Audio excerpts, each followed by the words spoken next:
Alors, bonjour. Moi, j'aurais quelques minutes à vous parler de formation générale et de nouvelles technologies, de technologies intelligentes. D'abord, je me présente, vous me connaissez pour la plupart, là, mais Georges-Rémy Fortin en philosophie. Euh, Gardons en tête tout ce qui a été dit sur l'importance de la culture classique, sur l'importance peut-être, je ne sais pas si c'est un peu ce que tu voulais dire, une rationalité peut-être plus humaine et plus ouverte et plus imaginative que simplement une rationalité toujours de l'ordre de l'exactitude et du contrôle. Il y a ça, et c'est le principal, c'est le principal. Moi, ce dont je veux vous parler, c'est pas le principal, mais ça a tout de même son importance. C'est le fait que on pense souvent que ces connaissances classiques et humaines seraient aujourd'hui, au plan économique, inutiles et dépassées. Et par ailleurs, l'économie semble être presque l'être absolu qui prend toute la place, qui est partout, et on se définit par l'économie, si bien que ça nous rattrape toujours. Tu sais, on finit par se dire, oh, mais finalement, ça sert à rien tout ça. Là. Est où la pièce là-dedans? Je ne vais pas vous dire là, que la lecture de Platon a des applications économiques et technologiques immédiates et rapides et rentables. Mais si on réfléchit à ce que c'est aujourd'hui l'économie, c'est de plus en plus une économie de l'information, une économie du traitement de symboles et de plus en plus par des technologies intelligentes qui analysent des masses d'informations de plus en plus grandes, qui synthétisent de l'information, qui de plus en plus prennent des décisions. Prenons quelques exemples. Il y a des firmes d'investissement qui ont des ordinateurs qui non seulement analysent des marchés, mais prennent en temps réel des décisions d'achat et de vente et qui vendent. Et ça fait que les flux financiers peuvent être à une vitesse absolument hallucinante. Actuellement, il y a des débats sur la scène internationale à propos de drones, de robots équipés d'armes qui sont non seulement capables de tuer des gens, mais qui sont capables d'analyser une situation et de prendre la décision de tuer et qui. Et certains pays voudraient les interdire, d'autres non. Ça, j'ai vu ça dans les nouvelles là, par hasard, hier ou avant-hier. Là, la Grande-Bretagne s'oppose à l'interdiction de ça. Ils en veulent. Ça nous en prend. Il y a des machines qui perçoivent la réalité au sens des perceptions humaines, là, je veux dire des yeux artificiels, des oreilles artificielles, etc. Bien sûr, il y a des machines qui communiquent de plus en plus. Ça pose un paquet de questions éthiques. J'aimerais juste rester au ras des pâquerettes. Vous avez compris que mon idée, un peu, c'est de montrer qu'au fond, la réflexion en philosophie, en littérature, ça a son utilité, même au niveau le plus utilitaire du terme. Les deux des principaux défis les plus concrets qui sont posés par la prolifération des nouvelles technologies, des technologies de traitement de l'information dans l'économie, c'est comment être dans la concurrence, comment être dans la course. Les entreprises, les pays ont tous de plus en plus de technologies performantes.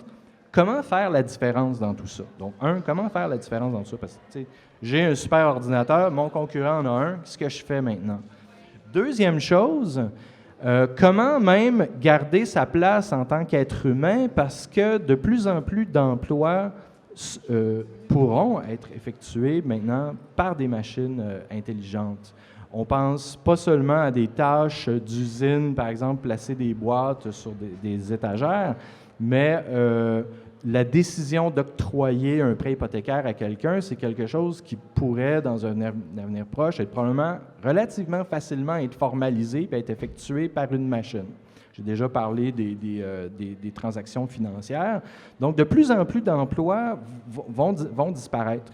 Et là, il y en a qui spéculent, qui disent que ça serait jusqu'à 50% des emplois. Ça pourrait être moins, mais en tout cas, ça va être un certain nombre. Donc, les deux questions, c'est comment être concurrentiel, deux, même, comment garder sa job.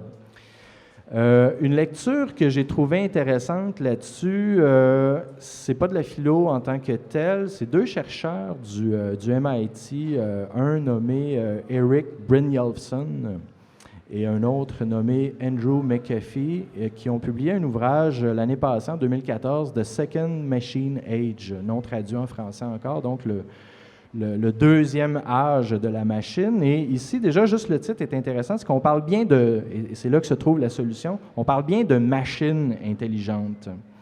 C'est-à-dire que les machines intelligentes restent des mécanismes. Au lieu d'être des mécanismes qui dirigent des mouvements comme une machine à vapeur, ce sont des mécanismes qui dirigent du traitement d'informations et de symboles. Mais si ce sont des mécanismes, c'est que les machines, procèdent uniquement et à 100% avec des algorithmes, des règles prédéfinies. Donc, ça traite de l'information, mais toujours d'une façon prédéfinie.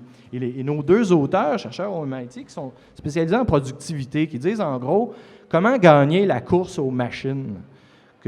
How to win the race with the machines. On est dans une course avec eux, là, comment être concurrentiel, comment même rester dans la course. La réponse, c'est en pensant comme des humains.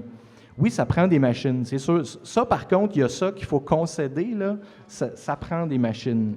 Mais ta machine, il faut que tu t'en serves d'une façon humaine. Il faut que tu sois capable de réfléchir, il faut que tu sois capable de te poser des questions.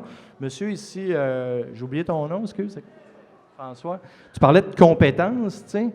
Je préfère parler de savoir. Je ne sais pas si tu serais d'accord pour dire que ça se ressemble. On pourrait faire un débat là-dessus, mais parlons de savoir de façon plus large. Il y a des savoirs très concrets, plus abstraits, etc. Et les auteurs identifient quelques savoirs humains que, en tout cas, pour l'instant, les machines ne nous ont pas encore volés, qu'elles ne peuvent pas encore imiter. Il y a... Premièrement, la largeur de notre savoir. Le fait que les machines fonctionnent selon des règles prédéfinies, ça les limite toujours à un certain domaine. Tu sais, un logiciel d'analyse juridique, si tu lui demandes la meilleure recette pour faire du café, ben il ne sait pas. Et évidemment, cette largeur de notre savoir tient au fait que les règles de notre pensée, nous pouvons les remettre en question, nous pouvons les élargir par des questions, nous pouvons en apprendre des nouvelles, etc., etc. Autre compétence ou savoir proprement humain, la communication complexe, est vraiment complexe, qui inclut des émotions, qui inclut le contexte pragmatique, qui inclut le fait de s'adapter à une situation. J'en aurais 4 en tête. Un troisième qui est la diversité, la capacité d'avoir une grande diversité de mouvements. Les robots font des mouvements très rapides et très efficaces et très complexes, mais en général, ils sont enchaînés à un certain type de mouvement. Par exemple, on a des machines aujourd'hui où on essaie de remplacer une femme de chambre dans un hôtel par une machine. Ça prend 20 minutes de changer un rouleau de papier de toilette. Parce que le robot ne peut pas faire différentes tâches. Il peut en faire une très, très bien, mais pas plusieurs. Et quatrièmement, les machines peuvent générer beaucoup d'idées, mais plus difficilement des bonnes idées. Dans le sens qu'une bonne idée, c'est une idée qui répond à un besoin humain, à un souci humain, et j'oserais même dire à quelque chose comme le bien.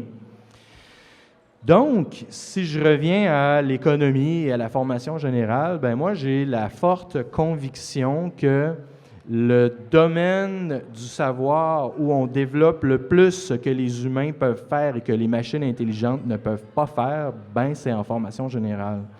Et si on parle de classique, pour moi, c'est tout simplement, c'est ce qui a fait ses preuves, c'est ce qui est plus rigoureux. Donc, quels sont l'art rigoureux de poser des questions, avoir une réflexion rigoureuse sur le bien. Puis, je ne sais pas si on a parlé, moi j'étais en cours, je n'ai pas assisté à beaucoup de conférences avant, là, mais vous aurez remarqué que dans tout ça, ça inclut le corps, là, ça inclut nos capacités sensorimotrices.